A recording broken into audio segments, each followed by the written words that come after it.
What's up out there? All right, so we are in the airport right now. Whew, man, let me tell you, we made a lot of money in Thailand with the winner circle. Well, we made a lot of money, but coming to Thailand helped make a lot of money for us with the winner circle. And I got the safari suit on right now. We about to drop that in a few days. Safari suit. This is with the shorts. So we're about to drop that in a few days for you guys. And I'm thinking I might just go in another direction and just sell safari suits and not polos because no one is doing safari suits. You can't even buy it. It's not an item you can buy in the store. It's actually something that has to be tailored and created. It's not a fit that you can get and later alter, you know? The pants are the length, the waist is the waist, the jacket, this is the jacket, is the jacket. It's not something that like you can rip apart and adjust to you like you buy a suit off the rack. It's a real bespoke item. And I got the exclusive to make it for custom, custom as you want it. So I'm thinking I might shift away from polos. Polos are a good staple, and I like the upturned collar. And I'm going to campaign to really push the upturned collar, give you the history behind it, why you should wear a polo, any polo, but primarily my polo with the upturned collar. I'm going to give you more of the history behind it. So, but today I have some exciting news for you guys. We are on the cusp of being, I'm in the airport. I'm in the airport right now. I'm gonna tell you where I'm in the airport right now. I'm gonna tell you why I'm in the airport. But, and it's not because I'm homeless or ran out of money or any of that dumb shit people use for views. They could choke on themselves. I don't know how they do that stupid shit. And the same person is out there right now in another country talking about I went to Vietnam with $100. I don't know what kind of desperate shit that is for attention, but you fuck up in Vietnam, pretty sure you're gonna go to jail next time. So quote me on that. But anyway, charge one of my other phones. So anyway, the good news is that we are on the cusp. Let's see. Shout out to Travel Wilf. He's always hustling. You know it, baby. I'll tell you where I'm going in a minute. You know they watching. The boys is watching. I really do be like, I'm gonna put this Ice Cube video up for y'all. A lot of them cats, man. A lot of them cats like Memphis, aka Little Bull, and Tricky Mac, and a lot of them cats, I fell in love with bro. A lot of them cats, man, they COs. They CIs, They confidential informants. But anyway, what am I here to talk about? I'm here to talk about the great news about the winner circle. So, if you are a big and tall man, right, you probably know about DXL, okay? So you can go into any DXL location right now. Here go a black guy over there. I was just saying where all the passport bros at. I didn't see no other black people in the airport but me. So anyway, if you are a big and tall man, you know about DXL, right? So right now, you can go into any DXL and you can get your clothes. You can get digitally measured. You can get digitally measured with a 3D scanning device. So you can go into any DXL and do this, right? And then they will allow you to order tailored clothes, custom fit, everything. It's the same scanning device that we use at the Winner Circle. It's the same platform that we're using at the Winner Circle. They just have an in-store experience for big and tall men. And then you got the basic customizations and stuff. So that's the good news. If you're a big and tall man and you go into DXL, you can say, you go into a DXL store in your area, and you can say, hey, I want to be scanned. I want to be scanned for clothing. They're gonna take you in a room and you're gonna put on a little outfit and they're gonna scan you, you know? And so when they scan you, then you can pick your clothes that you want to buy and then tailor them. You know, they come custom fit tailored. Like right now, I'm wearing a safari suit, right? This is the safari suit. It's my newest drip. These are the shorts. I got the shorts on, but it comes in long pants. I'm about to maybe do only safari suits. But anyway, go into DXL, get your clothing scan done. I'm gonna also provide you a way to get your clothing scan done through me, but you gotta purchase the polos first, because my platform is the same, but it operates a little different. So, because I gotta pay for the scans for you. But once you do that and you get your measurements, right? Tell DXL when they help you order your clothes. Tell DXL that you want to order a Winner's Circle polo. That's the surprise. Tell DXL that you want to order a Winner's Circle polo. So we are on the cusp of being in the stores. I've never been more excited in my whole life to have this happen. And a lot of it I gotta attribute to coming to Thailand. You know what I'm saying? Coming to Thailand. The inspiration, the motivation, the quest to prevail. You know, I left Thailand with more bank than I came with. You know what I'm saying? I got a great enterprise rolling, and had I not come, it would have never happened. So I'm very, very excited. I even have a little shorty on the team. I got a bona fide shorty. Maybe one day I'll share that with you guys. I'll tell you the story. And you wouldn't believe, last night somebody was in the 808. She wanted to go to the club, you know, and I was like, I don't want to go to the club with you for a date. But somebody was in 808 and they just tried to make a brother fight over the girl, man. It was crazy. Like, he really wanted me to fight over a girl in Pattaya. And I thought, yo, that's the only rule we really got to follow, is we don't fight over no women in that place. And, you know, I just had to keep it G and kind of like see what she was on and see where I was at. And my game is official, because, you know, it was like, I'm going to tell you what happened, that story. So where I'm going right now, I'm going to Osaka, Japan. I'm going to Osaka, Japan. I'm going to do some sightseeing. I need to get away for a minute. Going to Osaka for a couple of days. I just need to get away from this place for a minute. So that's how I'm going. So Japan is not that expensive. People will tell you it's expensive. It's not. Osaka is not expensive at all. There are parts you can go to that are expensive, but Osaka's not. So that's where I'm heading to. I had to get away from Sokran and all the craziness. They wetting up the clothes. I wore swimming trunks the whole day, the day before. Didn't get one drop of water on me. And no visa run.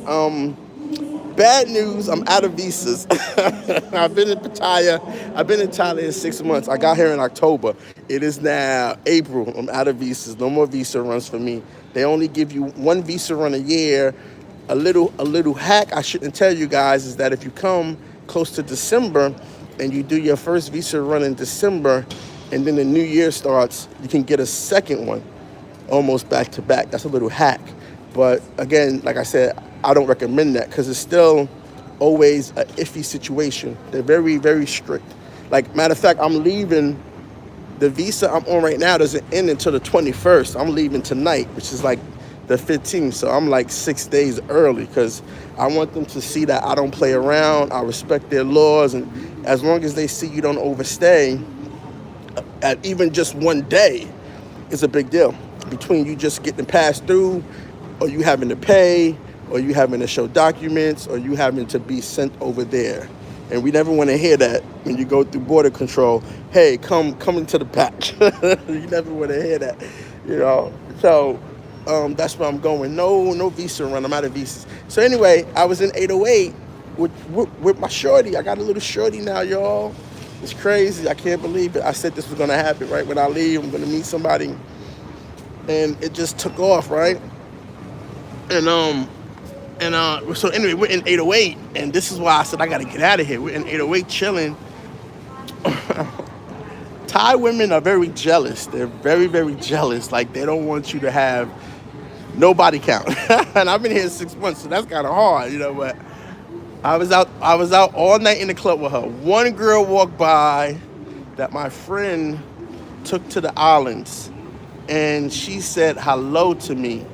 Oh, thank you. She said hello to me. Thank you, Maximus. She said hello to me, and I was just being friendly because it's someone that I met with my friend, and he was with the girl. That was his girl. They went to the islands and everything. Man, this girl flipped out on me so hard. She was like, "What the fuck?" I was like trying to explain to her, and then she just, it was like fucked up for a couple of minutes. It was like fucked up between us for 30 minutes, right? So I guess the vultures saw that because they was watching. Because she's a baddie, bro. She's a straight baddie. I ain't even gonna describe her, but if you know me, you know I have a good type, have a good taste in women. So the guy comes over after, like, she starts standing with her girlfriends. They getting in her back, like they creating the wall between me and her now, right? And I'm just trying to think how I'm gonna get this girl back down on my side because she's tripping. Like I said, one girl said hi to me. Like I can't control someone saying hi to me. Nobody in that club fucking talks to me ever. And then the one night I'm with someone that I'm really fucking with, somebody just wants to say hi to me just to cause fucking conflict, And so anyway, next thing I know, a black guy walks over to the table. He got on a fucking money do-rag, and I be feeling like I be targeted. I be feeling like a lot of them cats in there, they fuck with some of these dudes, and they be like, I'm gonna go press this nigga. I'm gonna go start an incident with this guy and see what happens, And so so he came over to the table, literally like walks right in front of me, like I'm not even there, and it's hard to miss me. You know that, right? So he puts a martini glass on the counter. I guess that was supposed to be the drink for the lady. And he had a Hennessy, a little glass of Hennessy. I guess that was his drink. And he got this $ do-rag on his head. Like, I'm like, this nigga. And then he looks at her and he's like, now it's 4 girls over there. Her and 3 other friends. Because I was with her and her 3 other friends. And so he goes right at her, and he's like, do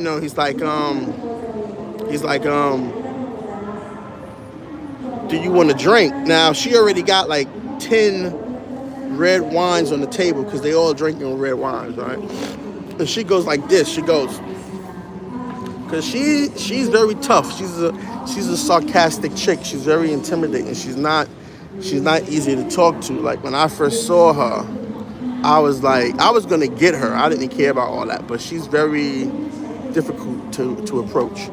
So anyway, then he just like, then I guess she was mad at me. So she was like, something. She said something to him like, what's his name? And he stood there like a lame for fucking 15 minutes, And then he said something to her, and she kind of just rolled her eyes, and then he stood there, and I was like thinking the whole time, like, this motherfucker really want me to fight over a chick. Like, what do I mean by that? Like, I mean, like, if I say to him, yo, man, that's my girl, or yo, man, I'm with her, then he's going to say something, because he's in his ego. It's a lot of people out tonight, right? He's going to say something, then I'll probably just, like, turn my head, and he'll probably shove me, then I have to break his jaw, you know what I'm saying? And it's going to turn into that. So I was just like, you know what, this is a good chance to test my player, to test my game. And I was just like, I ain't gonna do all that. Plus, I gotta follow the rule. Somebody gotta follow the code, right? Because it's like, bro, it's like 50 million. I ain't even gonna lie, I was kind of mad to be in there with her. Because you know why? But it's like 50 million decent looking chicks out there. It's so crime. and you want to try to press the one that I'm with. What's that really about? You know what I'm saying? What's that really about? That's why I got to dress fresh. I wasn't dressed fresh that night. I had on my swimming trunks, and I had on this other polo that I wear, and I just had on my bummy J's that I go to the gym with because I wasn't trying to get these clothes wet all week. They've been wetting up my polos and wetting up my clothes. I'm like, what the fuck? I don't know where this water's coming from. Getting water on my glasses, I don't know where this water's coming from. I don't know what's in the water, right? So I don't know what the container had in it that they put the water in, like what was it? Was it shit in the container and then they fill it with water and then they spray you with the water? Like what the fuck? So anyway, I just was like, let me see what happens, because I was really like, you know what? If she's gonna get upset about this, I'm just about to give her back her shit and leave, because I had all her stuff in my knapsack because she had an outfit on, they had no pockets, so I was just trying to hold her down. So I was like, after that, I was just like, this is crazy though, because it's like, bro, he's really trying to press the chick that I'm with. And so I said to myself, just be easy, Will. Don't snap. Don't get into an altercation, because this ain't the first time that this happened. It's kind of funny. The girl that said hello to me that I don't even know, that was with my friend, when he met her in 808, they was dancing, they was having a good time, he was really feeling her. I swear to God, these two other black guys, like literally just walked up to him, because I was standing behind him. They walked up to him and they started like talking to him, and then they went over and shook the girl, and they went over and talked to the girl that he was with, and then they walked back to him and shook his hand. And the whole time I was thinking like, I was trying to look out for him, because I was like, are they trying to start some shit? Because he's new. This is his first time in Pattaya. He new to Thailand. So I was just trying to be, get my friends back if they want to pop off over a chick, because that's what it was like. Like again, all the chicks in the club, they just made a beeline right for this chick, and then they like said some shit to him, and then he was like whatever, and then they would talk to her, and she was like, bye, I'm busy. And then they turned and shook his hand and walked off, and I just be like, this is some funny style and shit, man. And I said to myself, that's why I got to get out of here too. I got to get out of Pattaya, because I love it. I love Thailand. I love Pattaya. I love everybody, but a lot of these black dudes, man, they are just running a road. You know what I'm saying? They just so far. Like don't let me start doing that. Don't. If that's what we're doing, then I'm about to talk to every chick. I don't care who she with. I'm about to talk to everybody. I don't care who she with. Scarcely mindset. Exactly. Why do brothers do this when there is thousands of lands nearby? They need to leave. Yeah, I mean, I don't know why they do it. That's what I'm trying to figure out. I don't know if it's because they think they better looking than me, they taller than me, they not fat. I don't know what it is, man. I know they ain't got more money than me. I know they ain't got more freedom than me. I know they not more intelligent than me. I obviously got the girl, and she was hard to get, because she gave me the wrong number the first time. So when I saw her, I was like, damn, yo, I thought the guy she was with was her boyfriend. I was like, I ain't worrying about him. Actually, no, I gave him mad props, because I was like, damn, where he get her from? And then she was trying to flirt with me in front of him, and I felt bad, so I was just trying to be his friend. And she liked my polo. She liked the upturned polo I had on, the upturned collar. And she told me about that. And she told me about that another day too, but that night she said that she liked it. And so he was trying to be like, where can he get one? And I was trying to show him on my iWatch. I have my iWatch set up. It's a cash register. So on my iWatch, I have it set up where you can see the QR code. If you scan that QR code, you can buy my shirts, my polos. So anyway, I was trying to tell him to scan it. You want to get one, scan it, But anyway, long story short, the first time she gave me the wrong number. I don't know if she was drunk or that was just her way, And then I had to evade myself back into the situation, and no, that's not the word, invade. I had to integrate myself back into the situation and be like, hey, that one's not working. Try number no. And I actually did that shit. But it was so good. It was all worth it, man. It's like this was the best week of my life because we spent all like Tuesday. I called her. This was Tuesday morning. I called her Tuesday afternoon, and she hollered at me and said, "I'm gonna come pick you up." She came and picked me up, and we just been popping. We was out all week till literally this afternoon. Like I just left her this afternoon because I had to go to the airport. That's the only reason why. So, but I'll be back. I'll be back in like a month or two. I'll be back here in like a month or two. I just gotta cool out. I gotta cool out because a lot of these dudes, man, like Q, if he's still here, you got people trying to harm you. Somebody wants to harm you, like really making threats about harming you and trying to harm you. Like that's what's going down here. That's what's going down here. And I got some backstory about that too, about Memphis, about who sent him and what's really going on. I got some backstory. But I ain't gonna do it right now because I'm getting the money. I'm getting the money. And I don't want to deter from that, you know what I'm saying? So I'm gonna tell you guys another story in a minute. But yeah, I'm in the airport right now. My flight don't leave for a while. I'm up here in Bangkok. Yeah, man. When you find you a good one, and so I say how this trip went for me was I had two. I've been here 6 months. I had two. I had one. I had one that went around for like 2 months. Me and her, she actually, I wasn't really interested in her. She actually pulled me aside. She saw me walking. She pulled me aside. She recognized me from wherever, and that kind of was like a little bit of something. Then she just started acting weird and doing a bunch of weirdo shit, counting my condoms and all that shit. Yeah, she really was counting my condoms. I didn't know Thai girls, when you turn your back, they can count your condoms. I had no idea she did that. She really did that shit. That shit was crazy. And I thought we were cool. I thought we were like, we know what it is. Like, come on, man. Like we talked about everything. We talked about helping her out, and I told her what to do before she even comes at me and the requirements for that, And it's all about persistence. Yes, that's what I'm saying. I found a good quality woman. Yeah, I did. The first one that I got that was really with me, she just retired from being a bar girl. But you know how that goes, man. Once a bar girl, always a bar girl. You can't fix that. You know what I'm saying? That's why it's important that certain people know this, because they don't understand this, right? But you can't take. And it's funny because the quality woman that I met just this week, we sharing our histories, right? Because we're bonding, we're sharing our backstories and stuff. She got a past, I got a past, um, and we're both comfortable with our past.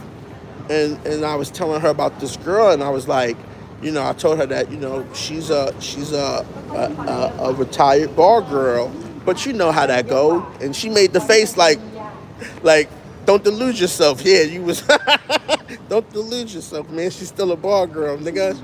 She ain't never gonna be. She ain't had the heart to tell me that, but she knew I was right. Like she was just like. She wasn't like, no. Some people have a heart of gold. Some people. So that's how I know. That's how I know. Yeah, it is all about persistence, Maximus. It's about persistence. It's about persistence. It's about money. It's about a lot of stuff. And so what happened was and I'm not going to keep this live up. I'm going to probably delete this, but because I really need to just focus on the good news. So after I end this live in a minute, I'm going to start another one and talk about the clothes. But I just wanted to hop on here real quick and give you guys a real quick update, give you guys the good news. But yeah, so anyway, now this is another story that happened that was even more funnier than the last story. So that same night, it must have been like hate on Wolf night. You know what I'm saying? Also about discernment. Yeah, true indeed. It must have been. It was this. So this other story It must have been Hate on Wolf Night. I'm pretty sure it was. I'm pretty sure it was Hate on Wolf Night. Because was like everything was like everything was like all these guys was just on me, man. Because the chick is really beautiful. The woman I'm involved with now, she's really beautiful.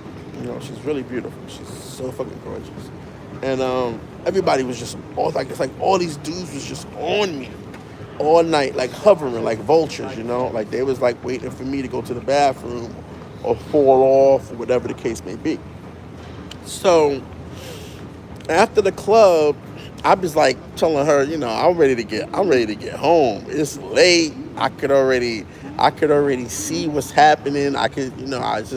It's late. Negroes is stupid. They ain't get the baddie they want. They think they see somebody with a weak position, with a baddie. They're gonna try to press me. That's gonna be their mistake. That's gonna be their mistake that they make, the biggest mistake they make.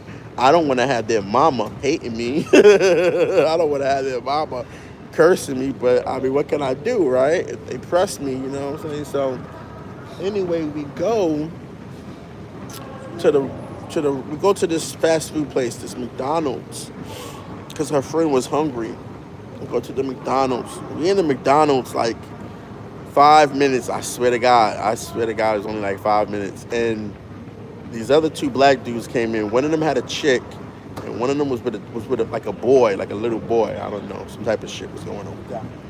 Anyway, the one with the little boy, he had a big ass water gun. I think I'm getting at with this.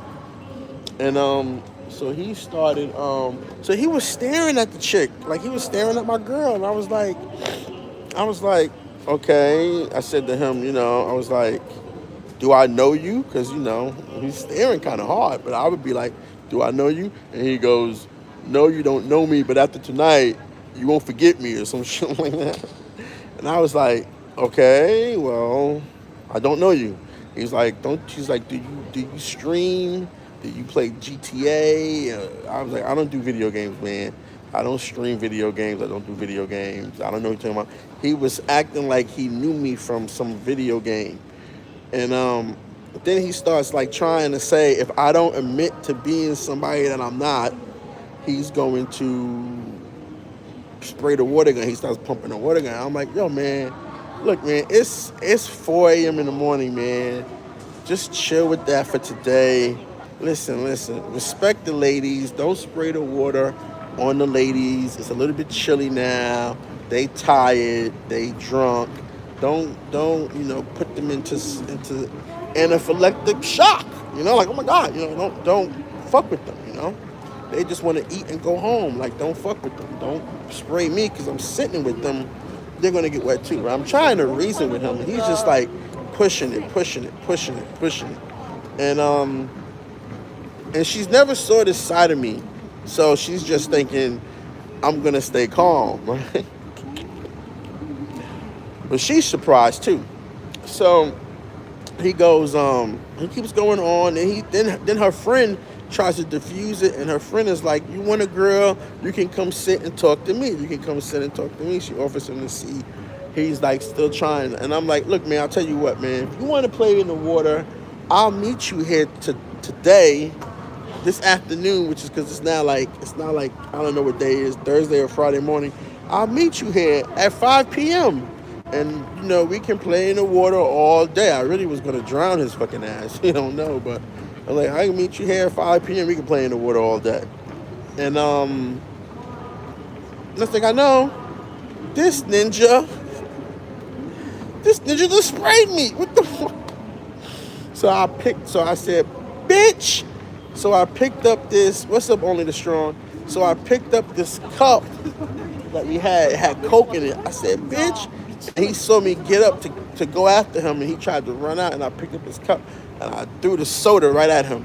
And he was running outside, and I was in hot pursuit. And then my girl was like, oh, baby, don't do that. Don't fight. I was like, okay. Because I respect her, and I know, and we had a lot of talks about Thai culture and things like that, and she's a real Thai woman, so I get it. So I was like, okay, okay, it's cool, it's cool. And then, I told her, I was like, well, are you okay? As long as you're okay, I'll let it go. If you're not okay, if you feel disrespected or you feel unsafe or whatever you feel, then I'm not going to tolerate that. But if you're okay, I'm okay. She was like, I'm okay. She was like, I was like, okay, good, because I knew I was going to get some good loving and affection and consoling. I wasn't trying to fuck that up, and that's what I mean, right? It's like that DMX song where he go, see you. Well, I don't know, I don't know about that part of the lyric, but he's like, see you and your man's out having a good time. I'm gonna ruin it. I don't know, but I'm just saying that's what it's come down to. It's like this lose lose thing, where the guys that are losing, if they see you winning, they want to ruin your time. They want to press you. They want to create some type of interaction unnecessarily, some type of something, especially if they see you with a baddie, like somebody. It could be something simple like somebody walking up on you in a beer bar and pulling out brass knuckles, trying to make you fight them in the middle of soy six. Like that's just crazy. But that's what's going on. You know what I'm saying? That's what's going on right now. And it's sad, man. It's a motherfucking travesty that we acting like this. You know, that we're acting like this. And I gotta be honest, man. I don't know what Body Game is doing out here. Yeah, DMX, that's the song, exactly. I don't know what Body Game is doing out here. I don't know what Handsome Game is doing out here. I don't know why guys that should be according to their God and Savior, Kevin Samuels, the Christ Kevin Samuels, right? Body Game and Handsome Game should be doing very well in America. So I don't know why they come out here thinking that shit matters. And then, yeah, exactly. I don't know why they come out here thinking that shit matters. No, I'm in Bangkok right now. I left Pattaya already. I don't know why they come out here thinking that shit matters. I'm on my way to Osaka. I don't know why they come out here thinking that shit matters. And then when they get rebuffed and things don't go their way, they want to try to look around. And you know why I take it personally? I'm going to tell you why I take it personally. But I really take it personally, which is different than being disrespected. There's being disrespected. There's being played like a sucker. There's being disrespected, and there's taking something personally. And taking something personally is like the most severe form of it, right? Because everything should be about business. It should never be personal. But the reason why I take it personally is because like other ninjas, right? It's plenty of other types of men who got baddies, who I'm sure they want. Other ninjas won't fuck with those guys, but they'll fuck with their own kind because he's with a baddie, like in a way to shame him or embarrass him or make him look. And I don't know if you have dick and balls, anybody who's not going to stand up for themselves as a man. And then of course we know it goes away from there. It takes a lot of self-control. I don't have good self-control. People who you can ask about me, and the person who know me probably the one dropping all this stuff about me to people, letting them know how to push my buttons if that's what's going on. Because that's how I look at it, really. I look at it as these people were sent to push my buttons because somebody told them I don't have no self-control, bro. I don't care. You talk about you don't care, but you ain't ever been somewhere where you really be thinking about, oh my God, all the fucked up shit I did in my life, and this is it. Like you ain't ever been nowhere like that. So I have, and I don't really care. I really don't, because I've survived that shit. So I know what it is. Once you, as they say, break your cherry, you're kind of like a monster, because it's like, oh, that was the best they had. So, do you recommend living in Bangkok over Pattaya? I would be honest with you. I say Bangkok. I would recommend. Okay, so here goes the thing. If you're gonna be in Pattaya, you can't be around the tourists, the expats. So no walking street, no soy six, no 808, none of that shit, man. Maybe you go to Flex, because he keep it held down there. He keep it held down there. So you'll be ain't nobody tripping in Flex, right? Nobody would do this in Flex, because Flex holds it down. He hold his club down. But other than that, I wouldn't. I mean, I wouldn't go out in Pattaya. I don't really go out in Pattaya anymore. I don't. And she just wanted to go out. You know, that's her thing, and I wanted to just show her a good time. It was Sokran weekend, and she had been working hard last 2 days in a row, doing what she does for a living with the customers and stuff. So, cause she has a business, but so I was just like, trying to show her a good time, trying to have a nice date night. And yeah, and people are gonna say there's no look, man. Most of the women that you think don't date, they really sell beer. I'm just gonna leave it at that. They sell beer. Let's get that shit straight. They sell beer. I got a great photo to prove it if anybody wants to see it. You know what I'm saying? Um, all body game do is just give you more options. I don't know about that. I mean, but you know what? I'm gonna talk about body game in a second. But yeah, I would stay in Bangkok though. If you're gonna be in Pattaya, don't go out. I would say going out in Bangkok is a little bit more civilized. I would say Pattaya has kind of become like this. I'm gonna take your woman, man. That's what it's become. Like it's become a Hunger Games for girl. It's become a Hunger Game over women. Like that's how some of these guys are acting, and it's always the younger ones. The old dudes, they're gonna fall back and kind of be slick with it. They got a little. They got a little bit of player left in the tank. They gonna run it on E. They gonna be a little bit slick with it. But these young dudes is brazen. These young cats is just so out of pocket. They brazen and they forget. They forget themselves. And so but I would say Pattaya, but don't go out. If you go out, like me, I hang around the Thais a lot. I hang around the Thai areas, and I go to places where the Thais go. There's a lot of places the Thais go you don't even know about. So I wouldn't hang out in Walking Street or Soy Six or any other common places. And I hate to say where other ninjas are going to be, because if they see you with someone that they want, and they think it's something different, like they think they could buy her, or they think they could, impress her with how handsome they look or their body, then you know what I'm saying. And like the whole reason why my girl fell for me is because I hit her with feelings. I hit her in a different way. Yeah, she was with a skinny dude, but he was an asshole. They just broke up like 4 or 5 months ago, right? And so, but I hit her with different things that she's never experienced and she likes. I talk to her better than he does. So that's what I'm saying. Body game is only going to get you so far. Being tall and skinny will only get you so far. But after like a couple of weeks, when she realizes you're just an asshole and there's nothing up here, and you're fucking shallow as fuck, and you're trying to impress her with fucking white Italian clothes and dead white Italian wardrobe. Man, women don't care about that, man. Women don't care about that. Women don't care about that, and she's an older woman too, so it's not like she's a bopper. She's not a bopper. She's an older woman. She don't care about that. It's so crazy because I realized that body game doesn't really give you more options. I think it's meaningless. I think it's a cop out.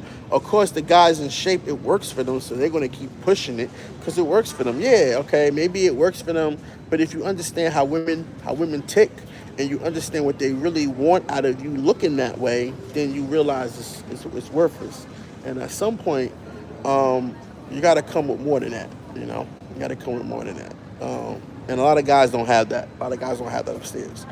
That's why I don't do groups. Exactly. Yeah. Don't do groups. I'm a wolf. I'm a lone wolf. Just next to Pattaya is really good. Jatiem. Yeah, Jatiem is cool. I like Jatiem. It's a lot more expensive, but it's a good spot too. Jatiem is a good spot. It's a lot more expensive, but it's a good spot to go to. But it also wraps up early. But I don't need to go out no more, man. I don't listen. I'll tell you, I was so annoyed being in 808 all night because it's like I've been doing this since I was in my 20s, man. I've been staying up, breaking dawn. I'm from New York City, so I've been staying up, breaking daylight in the clubs for like a long time. You know what I'm saying? I've been doing this club stuff for a long time. This ain't like I just been a square or an agreeable man, and I've been doing this shit for a long time.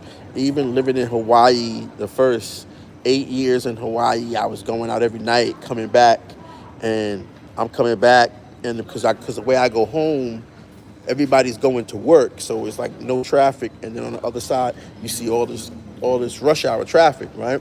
So I've been doing this so long that, to me, being around people just for the sake of, I don't know, atmosphere, or I don't know, it's just annoying to me. It's just like, May, you know what I'm saying? So I don't need to really go out. I get bored.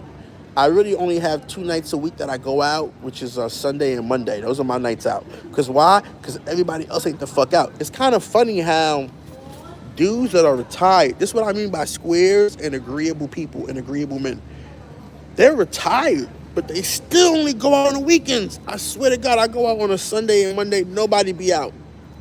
I'll be curious, because I was curious because it was so crime. I thought there might be some new women in town. Before I met my girl, I thought there might be some new women in town. So I was like, let me go see. It's so crime. Everybody's here. Man, I go out. It's Friday, Saturday night, right? Everybody's out. But you go out Sunday and Monday, nobody's out. And that sucks, because under my plan, most of the baddies, all of the baddies only come out on Thursday, Friday, Saturday, the nights that I'm not out. And that sucks for me, because I'm only out Sunday to Monday. But why is that? That's because these squares and these agreeable guys, their whole life has always been looking forward to Friday. Well, guess what? My whole life has been fuck off on a Friday.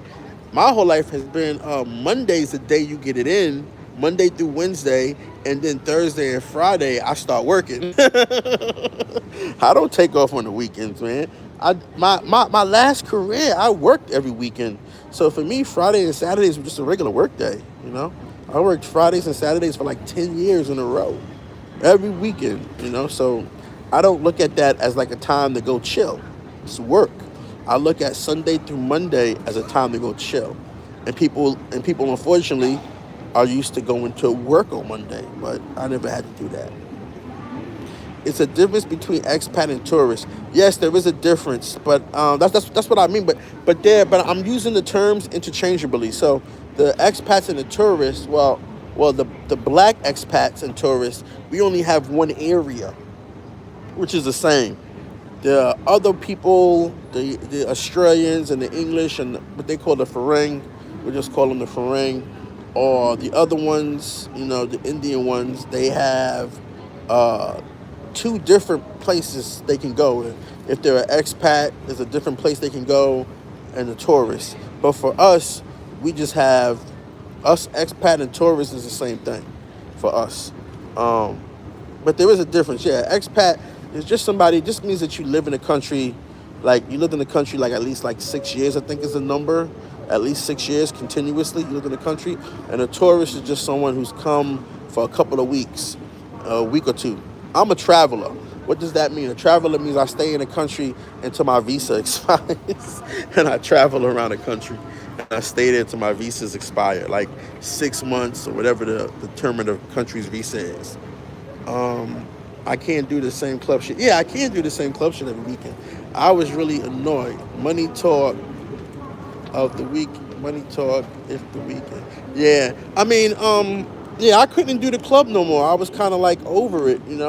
But I was just hanging in there for her, and I guess you could see it on my face. They could see it on my face, and they were like, "He's gonna balk. When he balks, I'm gonna get the chick," because she's already had like she's already up, like a couple of red wines. But that's what I like about her, man. She's she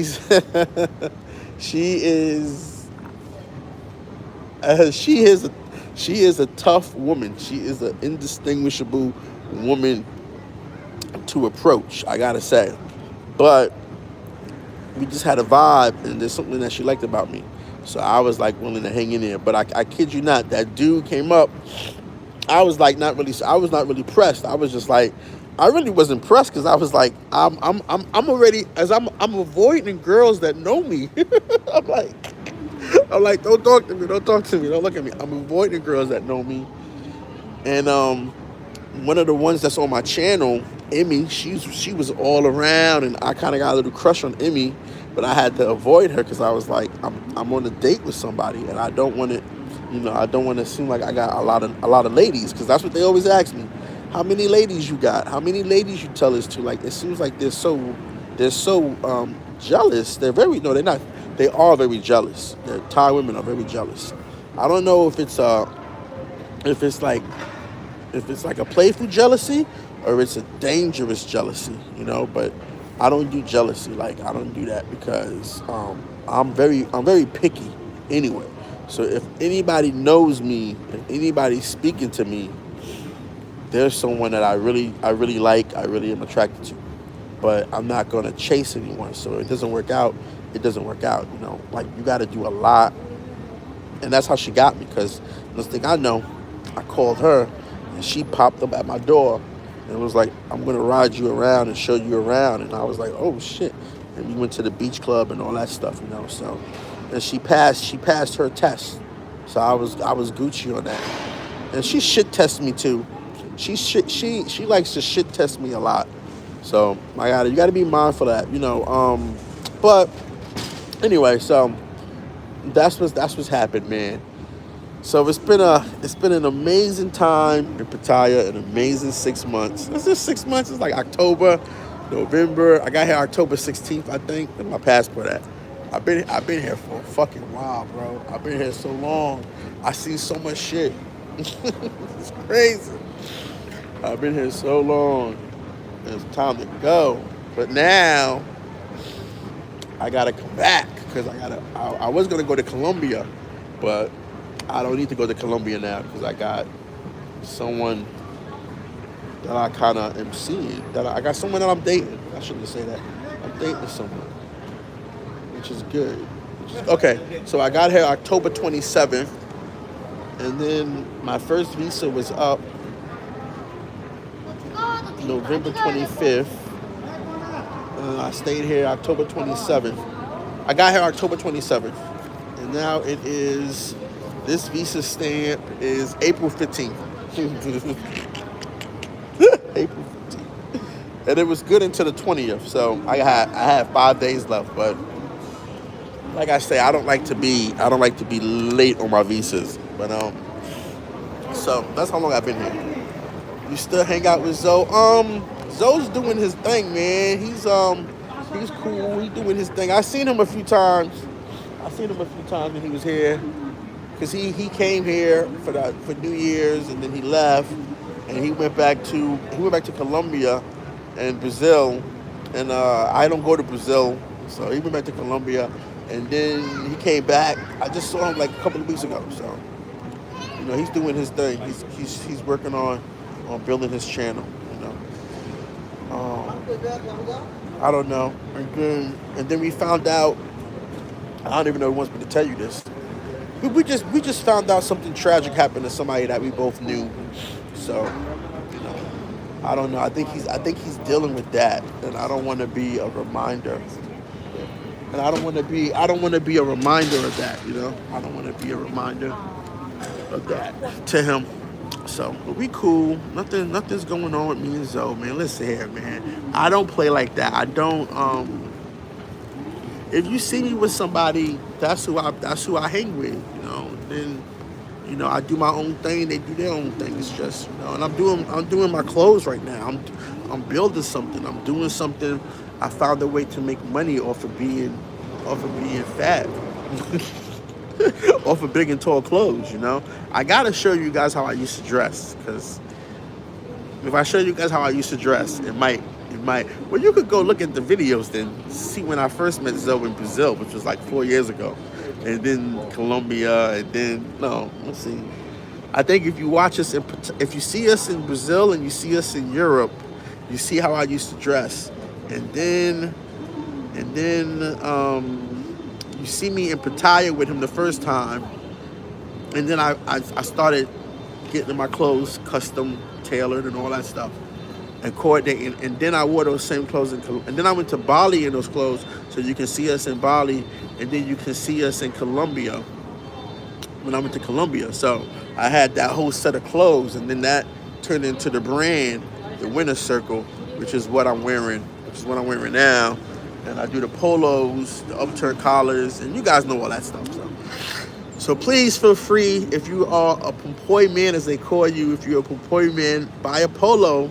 It's a great look for you, you know. And we got this great 3D measuring platform. It's gonna take care of everything. So once you buy the polo, I'm going to then send you the link, the QR code, and the stuff you need to complete the 3D scan. I'll hold you down, man. I got you.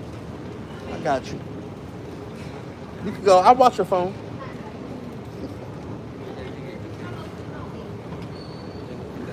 So anyway, so where was I at? I lost my thought. Anyway, why don't you like Brazil because of the language? No. I had Brazil was my first country I went to. God, this is too long. I gotta stop this because nobody's gonna get to this question for only the show. So Brazil was the first country I went to ever in my whole life. Before that, I was just a fucking lame, bro. I like I said, I worked really hard to do what I'm doing before the extra stuff. And I was going to take off for Brazil, and then COVID hit. Like I had the last Brazilian visa they ever gave out, probably because the paper visa, and then I didn't even use it. By the time I went to Brazil, they were like, "Oh, you don't need a visa no more." That's how long I had the visa, and because COVID hit. So, and I got COVID, I got sick. And I said, if I survive, because they was like, overweight people are dying, obese people are dying. I was a lot bigger than I was. And then that whole 2 years of being inside eating and all that shit. Anyway, Brazil was the first country I went to. I had no experience. I used to watch Zoe's videos. I used to watch Charles Tyler actually first. Yusuf Walif, may they rest in power. Both of them brothers, may they rest in power. I used to watch those videos about Brazil. And then I went. And then I just, you know, Brazil is a very poor country. And you spend a little bit of money, which for me was like $1,000. It's a lot of money to them. And I had rented an apartment, and then it was just like a nightmare. It was like these kidnapping attempts on me and all kinds of shit. And then I had to deal with that. I had to get out of that. Then I had beef. I had real beef. It's a fucked up story. I gotta tell you guys one day. I had real beef. Like they was trying to kill me because I had real beef with these people. But I didn't want to be extorted. I didn't want to pay them anymore. So every day they was like changing the price of the apartment. I kid you not. So I got out of that. I told them to go fuck themselves, blah, blah, blah. So then I thought I could chill. I thought I could just kick back in the country. They was talking about getting the police on me and all kinds of shit. And in Brazil, the police really do kill you. Like they kill you in the street. And that's it. There's none of that shit. Like we don't even have anything really in America. So, but it's the same shit. But in Brazil, when they talk about getting the police on you, they mean they're gonna murder you. And so I was like, I gotta get out of here. So I left. And then after that, I thought, everything was over with. And then I kind of got through some other situation. I ended up going back to Brazil. I shouldn't have did that because I already got away the first time. And I was like, why am I giving them another chance at me? And I went back to Brazil over a female. And I had to get lawyers and all kinds of stuff to make sure when I show up in the country, I didn't have a case and I wasn't going to get locked up or anything like that. And if I was, I have a lawyer to call, right?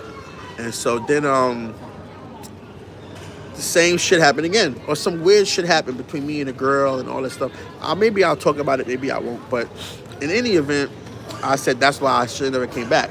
So after like the second time of that shit, I'm like, because I don't know where it was coming from. I don't know if it was a girl or if they just kind of knew I was back, or I don't know, all I have is hunches, and I have a couple of assumptions, and I have some receipts, but nobody's going to admit to a conspiracy, you know what I'm saying? So it just seemed kind of weird.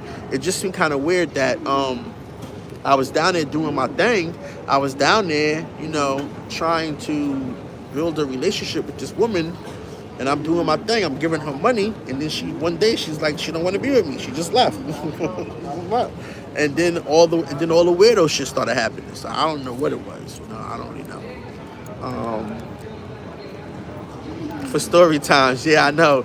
But if I do the Brazil story, man, it's gonna. It.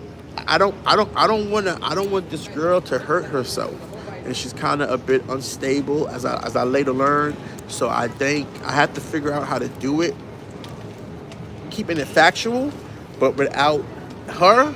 But the footage I got and kind of exposing her would be a big part of it, because the way a lot of these travel niggas in Brazil reacted to me making inquiries about her is a whole other topic, like a whole other thing. Like, they really behaved some whole ass way about it, Like, they was like, and I had the receipts from her telling me what they thought and how they didn't give a fuck. Like, I can tell you how all this works. Like, there's a Brazil segment of travel guys. They the worst. They're groups, and all of them are the worst. Like, these guys are assholes. These somewhere whole ass guys. They don't give a fuck about you. You get killed, you get kidnapped, you get robbed, you get extorted. They don't care about any of that. They want you to come. They tell you all that shit. But whatever happens to you that harms you, they don't care.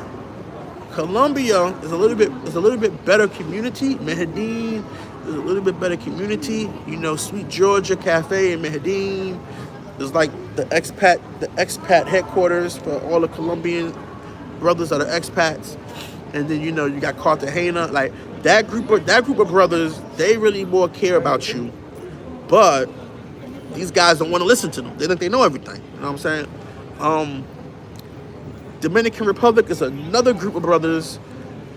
They more old school, they more classic, they more like, you're gonna be putting on some gloves, you're gonna be, you out of control, you're gonna get your ass handed to you, or you're gonna have to answer for that and hand someone able to help you. So, but I'm back. Yeah, sorry about that, guys. So anyway, I was saying, so you can write a book about, I'm working on that. I'm working on a book. It's gonna be called Not a Passport Bro Movie. It won't be a book, it'll actually be a movie, but I'll make a audio book for you guys, and I'll make maybe a book for people to read. I don't know if brothers read books like that, though. Do brothers want to read books like that? Really? I'll write a book. It's going to be called Not a Passport Bro Story, Not a Passport Bro Movie, and Not a Passport Bro Podcast. It'll be something like that. But anyway, so the DR dudes, that travel sector, that travel group of guys, they got DR sewn up. So if you go into DR for the first time, chances are you're not going to do as well with the ladies there, because those guys been holding it down there for decades. So if it's your first time in DR and you don't know them, it's not gonna happen for you. And then you got Pattaya. Pattaya is another travel sector. I say Pattaya, I mean not Pattaya. Thailand is another travel sector that primarily focuses on Pattaya. It's relatively newer, but this travel group out here, from what I can tell, it's messy. It's messy. It's a lot of drama, a lot of interloping, just a lot of drama, man, a lot of interloping. And I don't know. I don't want no part of it. Like I said, I came to Pattaya after my second time in Brazil, and I just did some other stuff. I was always just doing my stuff. I was always just hanging out with Zoe and just doing my own thing. Kind of like this time, I kind of tried to like test the waters and branch out, and just I'm not liking what I'm seeing, And the person I would have to become, I don't want to become. The person I would have to become, the gangster person I would have, like the real gangster I would have to be, I don't want to become that person, So that's why I kind of like, I fall back after a while. I fall back because it's messy here. I don't mess with the groups here. I would say if you're new to Pattaya, if you're new to Thailand and you go to Pattaya for your first time, just do your own thing, man. Stay on your own. If you link up with someone that's cool, it's not gonna happen in a beer bar. It's not gonna happen in 808. Don't ever try to meet someone in one of those places, like another person, another male. Like if you run into a dude from your city and it's not the mall or it's not on a Coloran or one of the resort trips or a speedboat, then don't deal with that guy, because that guy's up to something. He's sketchy as fuck. He's trying to get you into the drama. Like I said, thank you, Maximus. Thank you. Like, I don't even know how I got into this drama. A lot of y'all know I got into the drama just because of trying to do what I was fucking told to do. It was come here and find a girl. And I was saying my diary about doing that. And then I just got into the drama. And it took people a while to realize what I'm really doing here is not really trying to find a girl. I didn't come here to try to find a girl. I came here to run a fucking business. I have fucking business visas and all this other shit, right? I came here to run a fucking business. I came here for this. And then that took me to the next thing. And like I said, I'm on the cusp of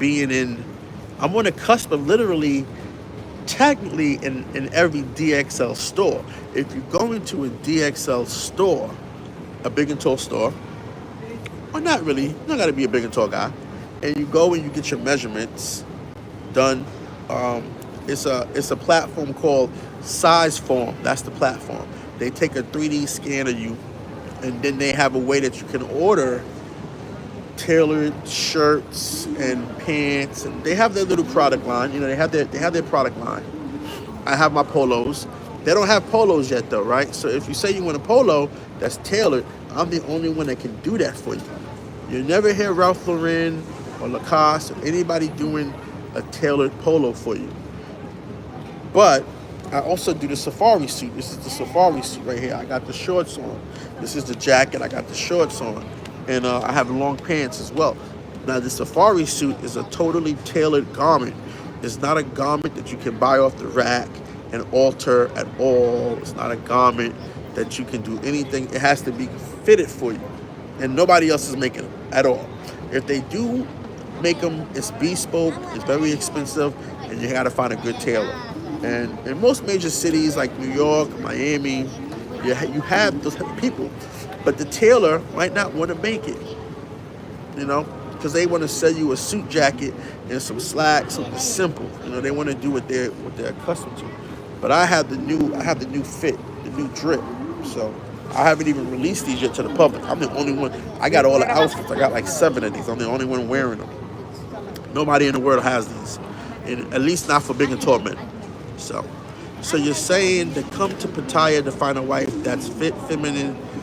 Yeah, it's a lie. It's a lie in that.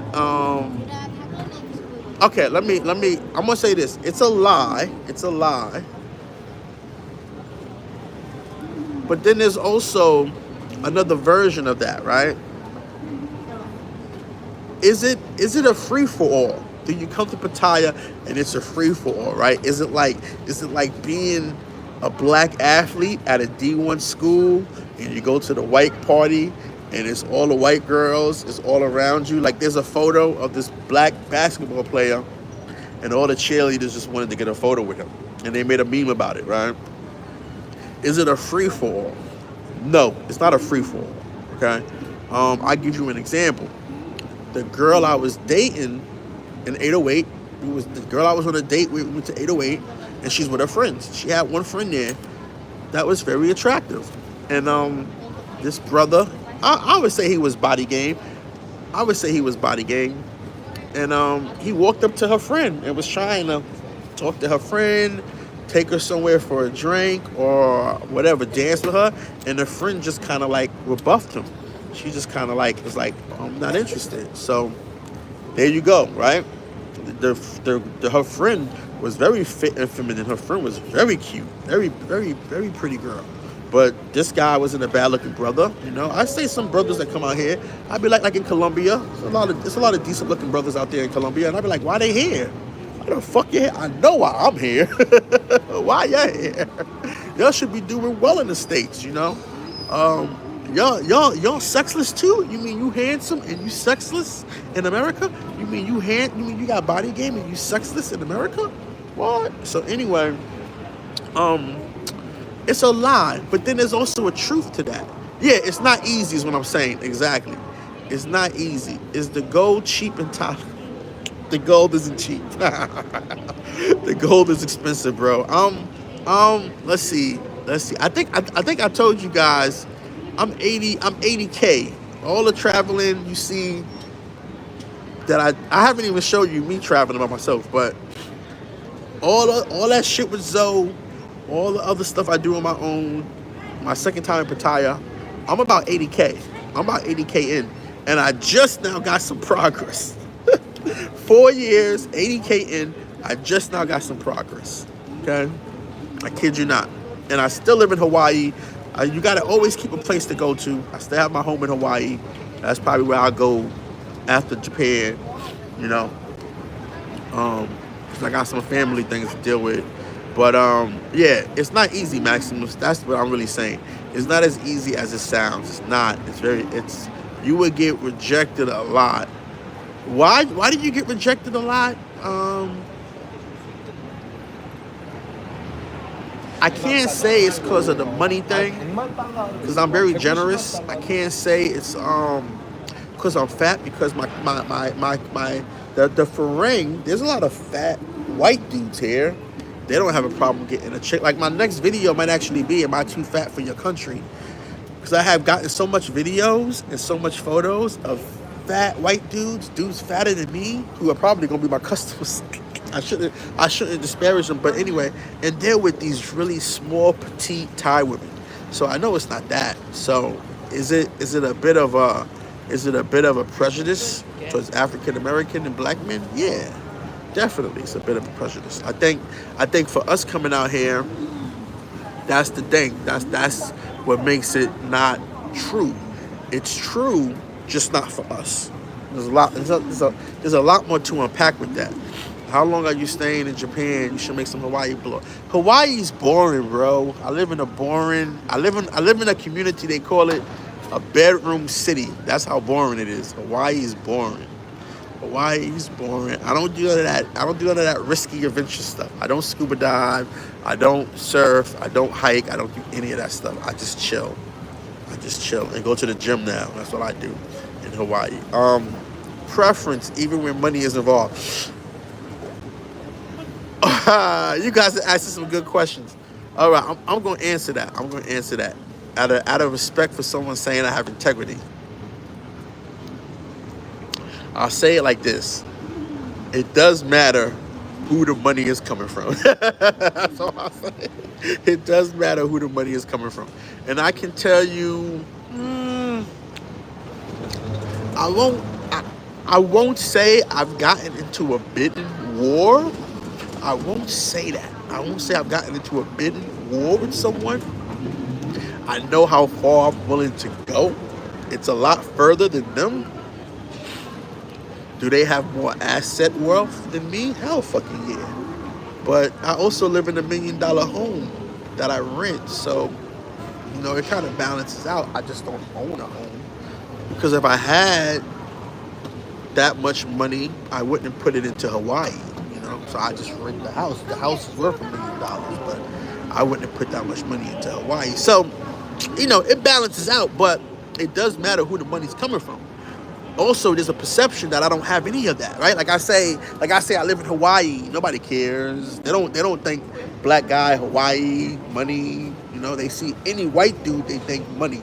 Any white dude. Some of these white dudes, they need a stylist because they look awful. I don't know where they shop at for clothes because they look like they coming from. They look like freaking beach bums. They look like, I don't know. They look like they came out the thrift store. I don't know where they be. Dad sandals or shorts that are like 6 years old, tank tops, just awful. Crocs, they be wearing Crocs, awful. But they got the right complexion, and people say they got money just because of that, But it does matter who the money's coming from. And I've had a couple of circumstances where like I said, I've been in Pattaya, Thailand. I'll say this: I've been in Pattaya, Thailand for 6 months. A lot more people should have caught on by now. If you see me out every night and I don't do nothing but drink and sleep, and all my clothes are tailored, who wears this shit? Who creates their own clothing brand in another country? Fuck out of here with that shit, man. Who does this? But like I said, I'm pretty sure everybody knows. I'm pretty sure, and I've been told this. If I was a white dude, I'd be a zillionaire already. I would have been a zillionaire 15 years ago if I was a white dude. Everybody tells me this. White people tell me this. Black people tell me this. Everybody tells me this. So it definitely is a preference. Sad you have to go and deal with the U.S. Across the world and deal with U.S. nonsense. Yeah, for that, I understand it though. So it doesn't surprise me. Now, it can't catch you off guard if you're listening to a Dirty Mac, aka Richie Mac. If you're listening to that guy, it can catch you off guard when you come here the first time, because you're gonna be like, you're gonna think like, oh yeah, I can get any girl. I just walk up to any girl and she's gonna be like, give you the fake smile and look the other way, because again, they really sell drinks. I'm telling you that they sell drinks on that level. On the other level, everybody's not in the lifestyle, so you have no way of knowing a girl's background until you approach her. But can you even get that far? Some girls are gonna be like, I'm good, and some of them are just gonna be like, they're not looking for you. They're looking for a specific person, and there are some that like the brothers, but to me, there's not enough for us, And I'll be honest with you, me and the universe, we got this game going on. We got this game that's been going on for a long time. And it took me a long time to just accept certain things and learn how to go with it in a way. I can't explain it, but me and the universe, I see the universe as a practical joker. He likes to play practical jokes. And me and the universe has been having this thing. We've been having this battle of the wits. I try to outsmart it, and I think I'm going somewhere that it checks me, And I said to myself before, like, I was ready to leave. I was ready to leave since February, to be honest with you. I don't even know why I stayed. I was like, I gotta get out of here. This ain't like it was.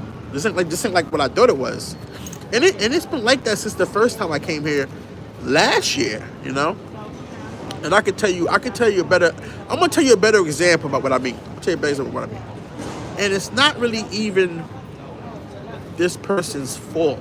I'm gonna give you an example of what I mean. So, because somebody brought up someone, so I'm gonna talk about them. So when I came here the first time, I ran into Zoe in the club, and we started hanging out again.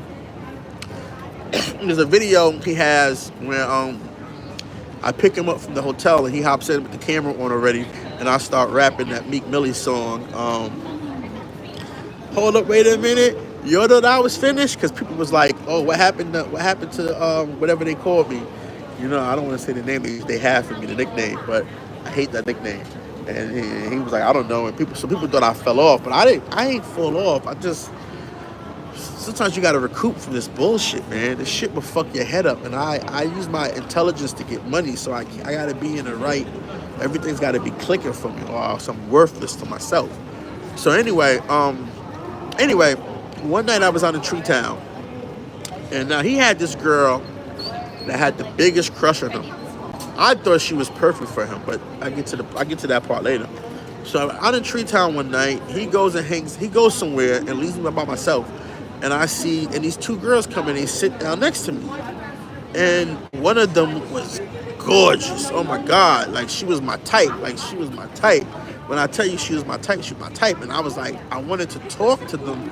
But at that point, I was kind of like, it's not like they said it was. It's not like you can just walk up and every chick is going to fucking welcome you and you talk to them. You know how they call it? What they call it in New York? They say you have street harassment. You know, in New York, there's a law now that you can't talk to women on the street. There's a law. It's called street harassment or wolf something like that. You can't talk. It's like a misdemeanor. But if you're walking in New York and you say something to a strange girl, if you say something to a girl and she thinks it's sexual or offensive, she can call the police on you and have you arrested. There's a law like that now. That's how it is here. You can't just walk up to any woman and say hi. It's not like that. So I was like mindful of that, right? So what happened was I ended up, when he came back, I ended up going to the bathroom myself. Then I came back and I saw him talking to the two girls. Nothing new. I thought they wanted to talk to him. Then I realized he knew them already, so I ran over there. Like, oh shit, he knows them. So I ran over there like, hey, yeah, catcalling law, exactly.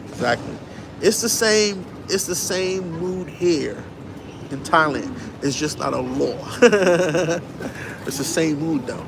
So I ran over there to talk to them. I ran over with them to talk to them.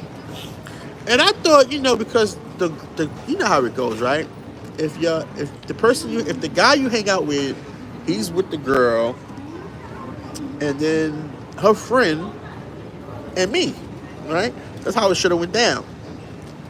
Didn't go that way at all. I don't know where it went to the left with me and her. I offered to take her. I offered to take her to dinner. Like I went to her job with him, and it was the four of us. They were working. We were hanging out. And so I talked her up. I got her number. I said, I'm going to call you, take you to dinner. I offered to take her to dinner, and she just freaked out on me. She was like thinking I was she thought I thought she was a freelancer, and she was like, she's not a freelancer. And then it was just, from that point on, it was just awkward. And so that's what I mean. It's not a free fall. It shouldn't have went down like that at all. Me and her should have been able to just pair off from them, but she didn't want to hang out with me at all. Fast forward, she's known me now 2 years, indirectly, whatever. She's had a myriad of other boyfriends. It was 2 years. So it wasn't about me, She was single. She was available. She just didn't want to deal with me. And of course, that relationship with him and the girl is they're friends. They're amicable. But, and she's like cool. I always got respect for her, but it's kind of messed up that I thought the four of us would end up being one big happy family, That's how it normally goes when the person you hang out with, when the guy you hang out with has a girl and she has an attractive friend and you like the attractive. I had already liked the friend, but it didn't go like that. So that's what I say about that. That's what I can put it. It should have went a certain way, just on normal American standards, and then it should have went easier because of hair, but it didn't. So that's what I mean by it's definitely going on. And she sees me. I don't know. She sees me sometimes. I wave at her. They don't come out a lot. And it's funny, right? Because this is what I mean why, like, I can tell you this, like the decent girls in Thailand and Pattaya, they all know each other, bro. The ones that have like real jobs, they all know each other. The ones that are in the lifestyle, they all know each other, and sometimes they overlap. So if you behave like an asshole, if you don't behave like a gentleman, and you meet the right one, it's not going to work out for you because they're going to think they all talking to each other. Like my girl right now, I went to the movies with one chick, and this chick ended up coming to her work. And so I had to tell her about me and this chick. But I was always cool with the girl. So she ain't had nothing bad to say about me to her, But they talked, and she was just like, oh, he told me about you're going to the movies. And she was telling her everything. Like, oh, she told me you go to the movies and you fall asleep in the movies. And I was like, yeah. It's like, damn, tell her everything, So that's what I mean. Like, it's not like these women on both sides are serious, very serious. It's not that, I'll just say don't be gullible. If you come here, don't be gullible. This is just like any other country I've been to, except for Brazil. Brazil is different. Brazil is a lot. What they say about Brazil is true, but also the racism in Brazil is true. You know, the racism there is worse than anywhere on the planet. On the planet, especially for someone like me who's affluent, as an afro, my hair. So I'm in Brazil. I'm living in Barra Tijuca. Nobody with hair like this lives in Barra Tijuca in the fucking high-rise condo. I don't do anything all day but go to the pool and drink coconut juice, sit at the beach club. You know, they don't like that. They just don't like that. You know, so.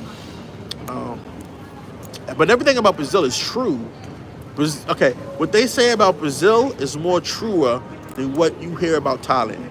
As far as dating, finding a fit feminine woman is possible here, but it's a reality in Brazil.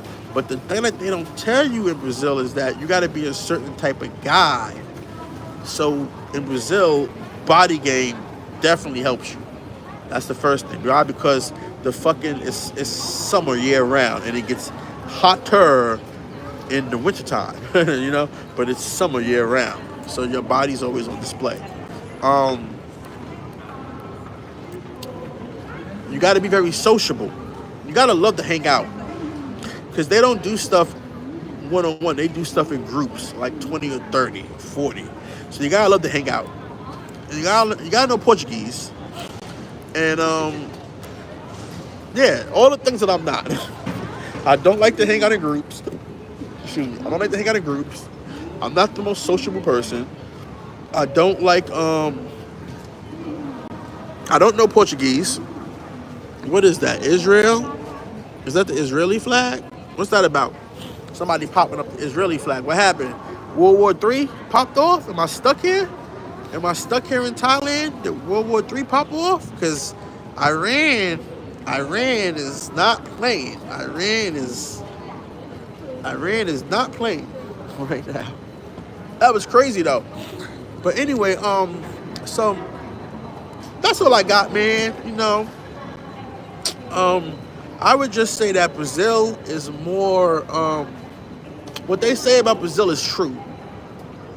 What they say about Thailand and dating is not true. Not all the way true.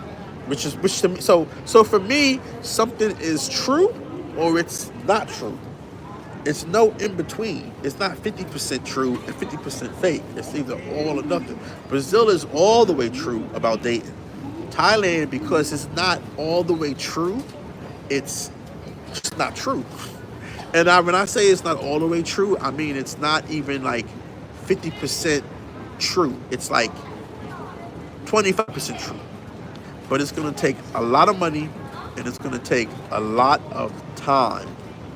So if you come here the first time and you stay in a month, that's not going to do it. I'm telling you that right now. It's not going to do it. You have fun, but you're walking away empty-handed, so to speak, right? Because I've been here, like I said, I've been here since October, and I didn't meet the first woman that became like my friend until like December or January even. January. And then that lasted 2 months, so that was to like maybe March. And then I just met my girlfriend last week. And she already chose me, you know what I'm saying? So that's what it is. Thailand is a 25% chance of meeting a wife. Yeah, that's true. Very true. Very true. Yeah, very true. Have you been to Koh Pong? Many Israelis live there. It's freaky islands, lots of hippies. No, I haven't been there yet. I haven't been to Koh Pong, but I'm not going to get into the politics of because I got some things about that, the whole situation. And I don't really believe Iran launched a quarter of their arsenal. I think it's a false flag, but that's a whole other discussion. But if they did do it, then they basically have committed suicide because it's like, so, and I don't want to see Iran suffer because we see what happens with Iraq and Afghanistan, people suffer. Civilians suffer. They die. All right. So I'm not getting into that. I don't know what that's about, but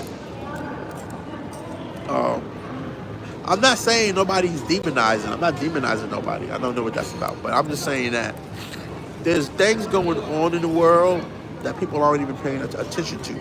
There's things going on. I'm not going to talk about on YouTube, but there's things going on in the world that people are not paying attention to. You know what you want to watch? You know who tells you what's going on? Um, Go to the channel Diary. Yeah, no politics. Don't worry, Maximus. I don't do politics here. Um, Go to the channel Diary of a CEO, and his most recent video called About to Be Canceled or Canceled Again. That guy tells you everything that's going on. Also, you might want to listen to Steve Bannon. Steve Bannon, he tells you everything that's going on. So that's all I gotta say about that. If you're not listening to those guys, you are just you're yeah, exactly. If you're not listening to those guys like a Steve Bannon or like Diary of the CEO, his recent video, I can't think of the guy he's interviewing, but if you're not listening to those guys, everything you think you know will only confuse you, and you're gonna get caught up in emotions. You're gonna become emotional. Once you become emotional, everybody knows you lose all logic. Your logic goes out the window. Once you become emotional, your logic goes out the window. So that's it. That's all there is to it, you know. So I'm gonna go find something to eat because I haven't eaten yet. I only had lunch. Old girl fed me. My wifey been taking care of me. But gas, I'm listening. He means that what he's talking about. See, you guys gonna get me in trouble, man, with this stuff.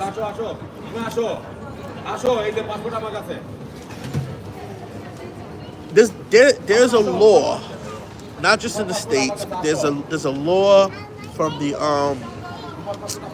I can't think if it's the Monetary Organization or the UN Council on Climate Control. There's a law that's rolling out soon that mandates in a lot of countries EV vehicles. I think it's happening in some countries. It's happening like 2026, but by 2028, it's mandated. In California, for example, there's a law that shit's happening in 2030. It's like no more gas cars. Period. That's it. So this is a short amount of time. It's already 2024. It's a short amount of time. Okay.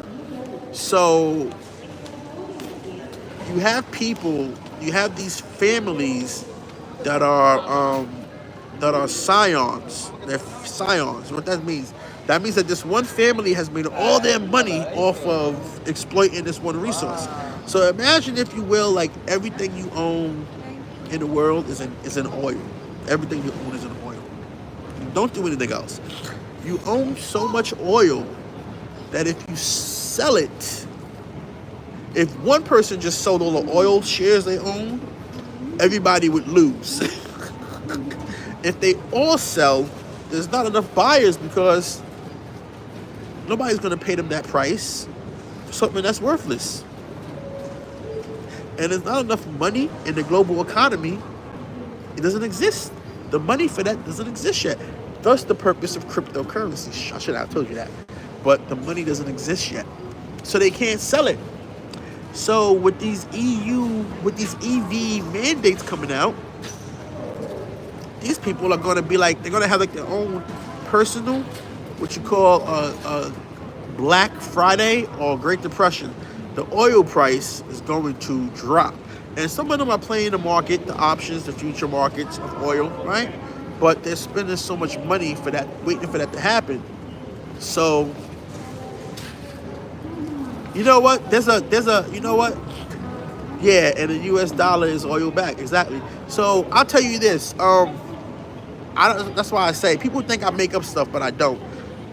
Should you come to Thailand? Should we come to Thailand? Hell yeah, you should come to Thailand. Thailand is a beautiful country. The people here are the best in the world. It's the safest country. You should come to Thailand. It's fucking safe. I go to the ATM every time in Thailand and pull my wallet out and take out baht at 3, 4 a.m., 5 a.m. in the morning, and I never worry about looking over my shoulder. I Not like if I'm in Colombia or somewhere else. I never worry about that. Definitely in Brazil, I wouldn't be doing that. I wouldn't be taking out money all times of the night. Definitely safe. Um, Colombia, Cartagena. Cartagena's safe. There's another city I won't mention, and then there's Santa Marta. But outside of that, I wouldn't have messed around in Colombia. Um, yeah, scope would be exactly. But so speaking of what the U.S. dollar is backed by, there's a Instagram page called crypto crypto something. There's a meme, you can search for it. There's a meme where you have the guy from the Breakfast Club. He's talking to Akon, and Akon is talking about how the U.S. dollar is not backed by any natural resource.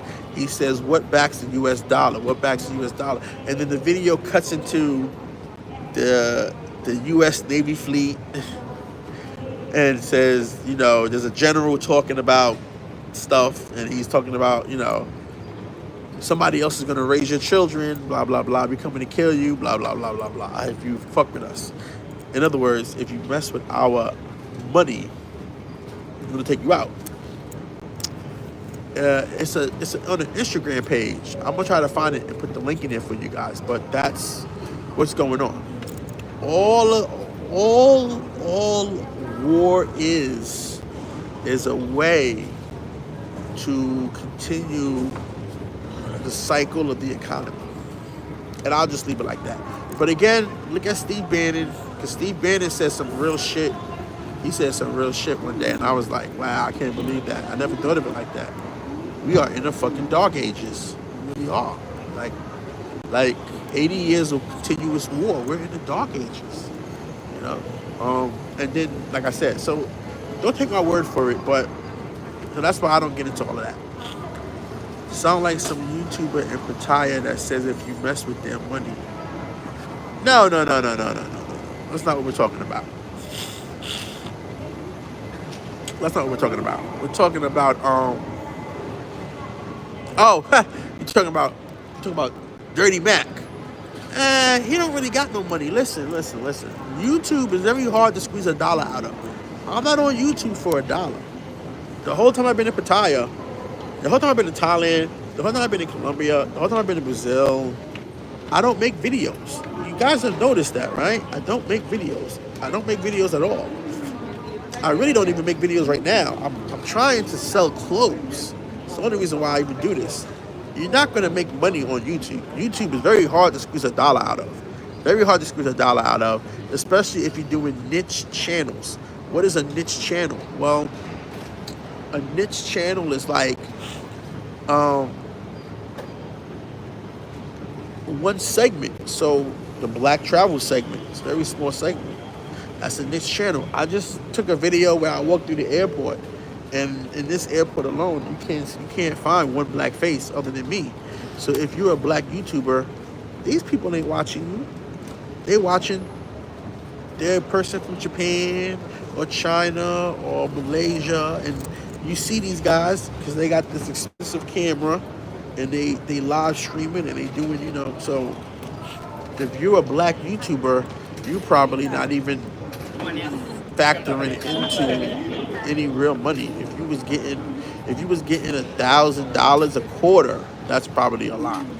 Like $1,000 a quarter, that's every 3 months. You're getting a lot. That's why you constantly see the continuation of content, the preparation of content. Like they're always making videos. I haven't even broke 100 videos yet, and I've been doing this for like 3 months. But these guys have done thousands of videos, and they've only gotten I say this to people. I say this. How many people are on the planet? It's like 7.5 billion people on the planet. So how the hell, if your subscriber count is like 150,000, you think you're relevant to the planet? Because there are YouTube channels that have way more subscribers than 10 million. And there are there are YouTubers that get millions of views one video without having and then you have You have people like there was this what's that YouTube channel called? Dude Perfect. Yeah, Dude Perfect. They just signed a deal for $100 million. Look it up. They just signed a deal for $100 million. But guess what? It wasn't with YouTube. They signed a deal for $100 million. But they've been doing videos. I think the article said they was doing videos for like 15 years, and it's like 7 white guys, and their whole thing was making these crazy, insane basketball trick shots. So they just reinvented Jackass. They just reinvented another form of buffoonery and did trick shots. It's called Dude Perfect. Look it up. They just signed a deal for $100 million, but it wasn't with YouTube. So, you know, you're not going to make a lot of money with YouTube. So nobody's money is being messed up. And I give you guys a spoiler, and I'm about to go because my flight's about to take off, and I want to get something to eat and charge this phone and call my baby because she's probably looking for me. I'll give you guys this right now. YouTube, as far as the way it's been doing content, organic content, meaning what I do right now, or people upload videos, that's over within 18 months. Maybe sooner than that, but I say at least 18 months because of AI. AI content creation is video. So now they can hire one person and they can type up all kinds of content all day long, and the AI is going to generate it. So you're going to see a plethora of AI generated channels soon by YouTube, and all of that shit's going to be curated in a way so it'll be videos about sneakers. They can sell ads to Nike. It'll be videos about Reebok. They can sell those, So a lot of the things that why people aren't making money, like I did a beer video.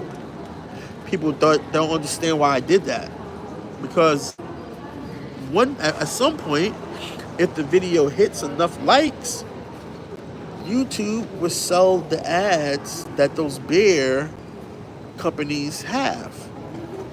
Just waiting to roll out. That's how you really make money on YouTube. It's always been that way. Product videos, brand videos, because those companies market this way. But they're not going to put their ads into some guy who's on the beach with a girl in a bikini, because it's not relevant. If you make a steak, if you cook a steak, what's the brand of the steak? You say that, the algorithm picks that up. It runs that ad. You use a seasoning salt, Lowry's or some other seasoning salt, or just type in seasoning salt and find one of the channels that has a seasoning salt brand, and like a person who made their own seasoning salt and they got a YouTube channel. They're running ads on YouTube. You make a steak using their seasoning salt, guess what? That ad's gonna run on your channel. And then if you're monetized and your subscriber counts and your likes and all this stuff, right? So that's how you really make money off of YouTube. Just talking about I got a girlfriend and she cooks and cleans for me and rubs my feet and do my laundry and we travel together and we do that shit don't make no money. That shit don't make no money. That's just glamification and trying to sell a lifestyle, trying to sell tickets to the Pattaya version of Fire Fest. That's not going to make you any money. So you're not messing up nobody's bag. Yeah, thank you, Maximus. Hit the likes for keeping it real. Exactly. Hell yeah. You're not going to mess up nobody's bag, okay? But this shit is over in 18 months, bro. It's going to be AI. I can make AI videos right now about my content. I can type up this stuff and show you the history of fashion. I could do shit like that all day. But my stuff is kind of a little bit unique. So I still have to get the assets created. But otherwise, once I get the assets created, the AI algorithm goes and pulls upturned collar polos, right? I don't have the photos up. But once I host the photos the right way, I don't even got to do videos. I just type in Safari suit and you'll see me. And it'll be an audio, or it'll be, you know what? I made a thing on Kavana. I made a thing on Kavana, and they have an app that turned my photo into an audio photo where my lips are moving, and it's an AI voice, and it's telling you what to do to get the measurements. So, and I just had to type it in, and it just turned the video. It just turned the photo into a video. Okay, so you can turn a photo into a video. Think about that. So, where YouTube is going, that a lot of these dudes don't have the technical expertise and they're not prepared for, is YouTube is going in the metaverse. YouTube is going on Apple ProRes. They're negotiating that right now because YouTube is partitions, and so the 360 version of YouTube is what's coming out. But you guys don't want to hear about that. It's kind of nerdy. So, but anyway, I'm gonna go eat. I'm probably doing another live when I get to Japan. Stay tuned for that. I'll be in Japan in like a couple of hours. And thank you guys for tuning in. You know, it's been a pleasure. Check out the links in my other videos. Winner Circle, purchase a polo.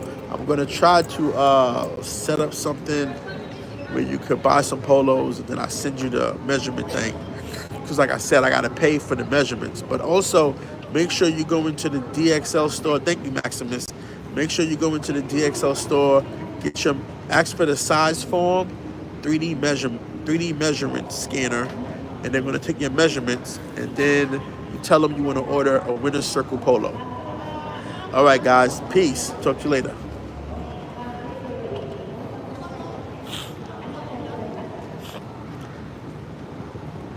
How do I stop this?